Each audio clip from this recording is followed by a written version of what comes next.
and let's get started with this video, in which my focus is to help you make that decision to perform Hajj. And my preference would be like, if you're looking to save cost, then definitely opt for the Pakistan government Hajj scheme, which costs you just PKR 1.2 million. But the one catch which is there is you need to have a Pakistan passport or citizenship. So therefore, if you are a foreign national, make sure that your citizenship, your passport is renewed. Cost under the private Hajj scheme, if you're doing from your own country or from Pakistan, PKR 3.6 to 4 million, and then you can convert it into your currency. Timelines would be divided then again under the government scheme into 40-day plan and then a 21-day plan. So I made the mistake because I wasn't guided properly. So I took the 40-day plan. So I customized it by getting the NOC from Pakistani embassy once I landed there, making those flight changes, and then subsequently arranging the taxi from the maktab. So it's quite a process, because once you are there, you are engaged in the Hajj activities. So this becomes a tedious task. So you have this option as well of customizing this 40-day plan.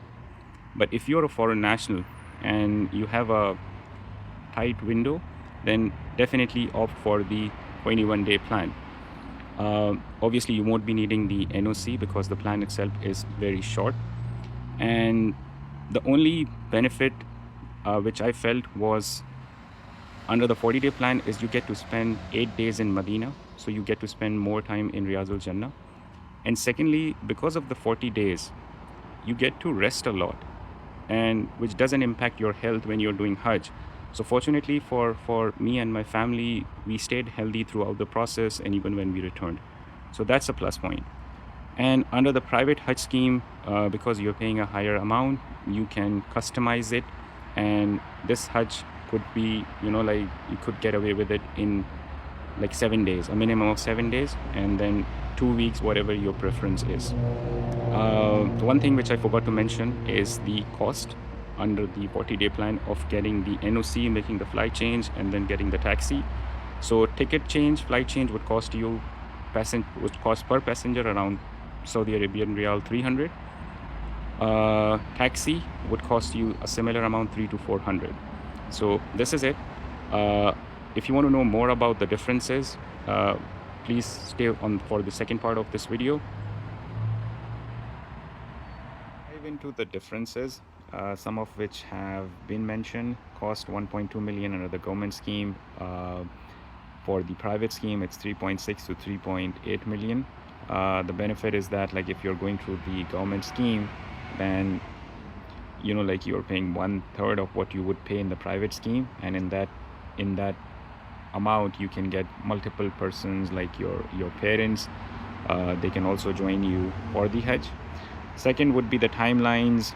Not met options in the government scheme, 21 or 40 days. You can customize the 40 days one based on the tips which I shared with you. And the private scheme is like you get to select the group, and whatever the group timelines are, they can be as low as 7 days to 15 days, 21 days, so totally customizable. Medina accommodation. Now obviously in the private scheme, because you're paying more, you get 4-star luxury hotels, good food, buffet and everything. Everything is standard under the government scheme, but the fact is that your hotel would be closest to Masjid-e-Nabawi under both options. Makkah accommodation and food. Then again, the stay would be in Azizia, which is like 8 to 10 minutes drive from your hotel to Masjidul Haram. It's pretty expensive, so even the private schemes are not able to give you hotels closer to Khane Kaaba. There are shuttle services which are offered under private scheme, but then again they might drop you at Masjid-e-Jinn, and then you would have to walk from there. I utilized Uber, and I found it to be pretty cheap and convenient. Obviously the rates went up closer to the Hajj days, so we were able to split the cost between the passengers. The next point is the Mina camp stay, and this I would say arguably stands out when it comes to your accommodation and food. It's a bad experience under the Pakistan government Hajj scheme as to how the Mina camp have been constructed. So many people, and between them only like a 8 to 10 washrooms, especially on the first day of when you come from stoning. Everything is so cramped up. So it was an awful experience. However, under the private scheme, uh, those camps are amazing.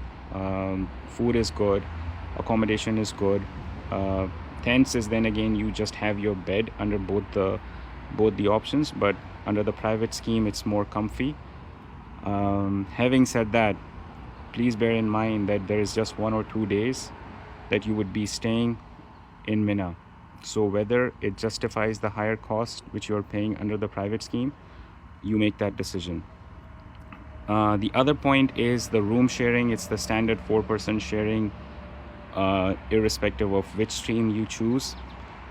There is a hack under the government scheme, which I did, was I booked my own hotel in Makkah and Medina. Obviously, you have to pay out of pocket, but then again, you get to select which hotel do you want to be in as per your budget.